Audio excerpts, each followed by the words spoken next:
Z eno besedo fenomenalni. Fenomenalni, občutki so res, zelo težko je povedati tako z nekaj besedami.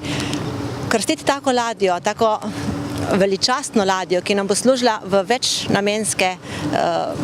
za večnamenske potrebe, tako za nas zelo pomembno izobraževanje pomorščakov, je posebna čast, ki te izpopolni čisto drugače kot pri tovornih ladjah, drugačen občutek, drugačen postopek, tako da neverjetno.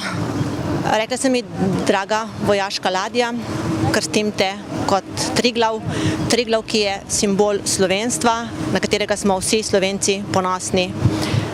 Draga ladja, želim ti ugoden veter, mirno morje, varno plovbo in varno vrnitev domov tebi in posadki, ki bo na tebi.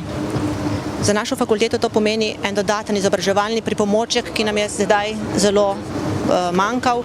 To pomeni, da bodo naši študentje lahko izvajali del vaj pri predmetih iz pomorstva, torej navtike in ladijskega strojništva tudi na ladji, in da bomo lahko na njej izvajali dodatno izobraževanje in pa raziskovanje.